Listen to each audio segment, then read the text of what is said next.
Early this morning, Olusegun Obasanjo arrived at the prison in Sokoto. The visit was quiet, but it did not take long before people around the area began to notice that something important was happening.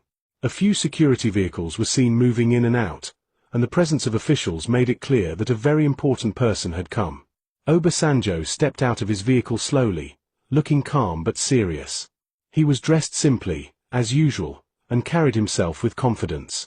Even though he no longer holds office, his presence still commands respect. The officers at the gate quickly recognized him and stood at attention. One of the senior officers walked forward and greeted him politely. "Good morning, sir.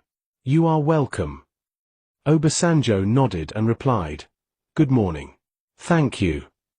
There was a brief moment of silence before he spoke again, going straight to the reason for his visit. "I am here to see Nnamdi Kanu," he said clearly. The officer listened carefully and then responded, "Yes, sir. Please give us a moment. I will inform the authorities inside." Obasanjo gave a short nod. "Go ahead."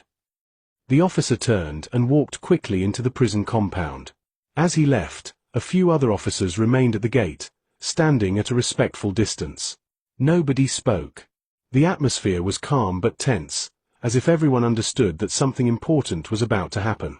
Obasanjo remained where he was, standing quietly. He did not show any sign of impatience, but his face was firm. From time to time, he looked around the compound, observing the movement of officers and the environment. It was clear that he was used to places like this, but this visit felt different. Minutes passed slowly. The officer who went inside had not returned yet. The silence began to feel longer than usual. A few junior officers exchanged quick glances, but no one dared to speak. After a while, Obasanjo asked one of the officers standing nearby, "Has the message been delivered?" The officer responded carefully, "Yes, sir. The message has been taken inside. We are waiting for a response." Obasanjo nodded again, saying nothing more. Inside the prison, the message had already been passed to Nnamdi Kanu. The officers explained to him that Obasanjo was at the gate and wanted to see him. They waited for his reply, expecting that he would agree, given the status of the visitor. But the response they received was not what they expected. Kanu remained calm and gave a direct answer. "I will not meet him." The officer who delivered the message looked surprised and asked again, just to be sure, "Sir, are you certain? He is already here and waiting." Kanu repeated himself, still calm and steady. "Yes. I am certain. I will not meet him today." The officer paused for a moment, unsure of what to say next. Then he asked, "Should I give him any message?" Kanu replied, "Tell him I said no. I do not want to see him, no matter what." There was nothing more to add. His decision was clear and final. The officer turned and walked back toward the gate, carrying the message. As he walked, he seemed to be thinking about how to deliver such a response to someone like Obasanjo. Back at the entrance, Obasanjo was still standing calmly, waiting. The officers around him remained quiet, watching the situation closely. Finally, the officer returned. His face was serious, and his steps were slower than before. Everyone could sense that something was not right. He stopped in front of Obasanjo and gave a respectful nod. "Sir," he began, "I delivered your message." Obasanjo looked at him directly and asked, "What did he say?"